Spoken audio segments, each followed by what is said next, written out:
जय जवान जय किसान. मित्रांनो, हे पाहिलं की आपण तालिबानमध्ये नाही आहोत.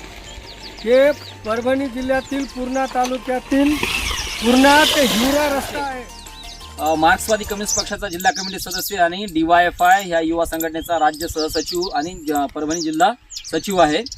या रस्त्याच्या अनुषंगाने आम्ही मागच्या आठवड्याभरापासून बोलतोय. आता इथे तरी तुम्हाला कमी गिट्टी दिसते. जसं जसं तुम्ही पुढे इकडे किंवा इकडे पण जाल आणखी गिट्टी वाढत जाते. इथे कितीतरी लोक पडलेली आहेत. आता जसं ढोणे साहेबांनी सांगितलं की हा जो रोड आहे साधारणतः एक 10 गावं याच्यावरती अवलंबून आहेत आणि मागच्या 1.5-2 वर्षापासून या रस्त्याचं काम सुरू केलेलं आहे. 3-3.5 महिने झालं या रस्त्याच्या कामाला बंद करून ठेवलेलं आहे आणि लोकांच्या जीवाशी खेळण्याचं काम. साधारणतः 4-5 लोकांचा जीव वाचला आणि असे कितीतरी लोक पडतायत. कमरेचा बुगा होतोय.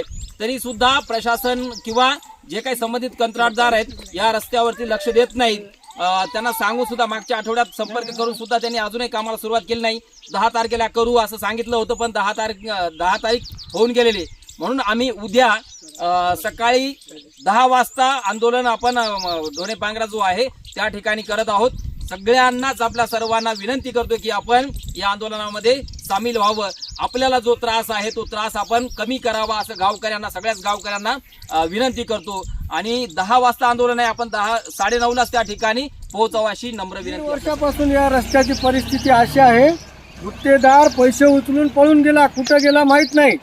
आणि लोक हिवरा असेल, वाई असेल, पांगरा असेल, पिंपळा लोखंडे असेल, त्याच्यानंतर धाराचे लोक असतील, मरसूळ असेल, इथून पूर्ण ये जा करणारा पूर्णेला आणि वसमतला जोडणारा हा रस्ता, लाखो विद्यार्थी आणि वाहनधारक या रस्त्यानं प्रवास करतात. अतिशय जीवितहानी व्हायची वेळ आलेली आहे. कित्येक लोक पडू स्वतःचा हात मोडून घेतला, जीवितहानी होण्याच्या मार्गावर होते. मी तुम्हाला एकच विनंती करतो, उद्या या रस्त्याच्या अनुषंगाने आपण ढोणे पांगरा इथे आंदोलन करणार आहोत. रास्ता रोको आंदोलन आहे, धरणे आंदोलन आहे. मी सर्व गावातील सर्व सुजाण नागरिकांना मी विनंती करतो की तुमची लढाई आहे, तुमची मागणी आहे, तुमच्यासाठी हे सर्वजण एकत्र यायचं आहे आणि ढोणे पांगरा इथे सकाळी 10 वाजता आपण सर्वांनी जमावं एवढी मी तुम्हाला विनंती करतो. आमदार साहेब, तुम्हाला विनंती आहे, कोणत्या गुत्तेदार कोणी असेल तो त्याच्याकडे लक्ष द्या, त्याला बोला, या गोरगरीब मतदारसंघातील लोकांचा आशीर्वाद घ्या एवढीच मी तुम्हाला विनंती करतो. जय हिंद, जय महाराष्ट्र.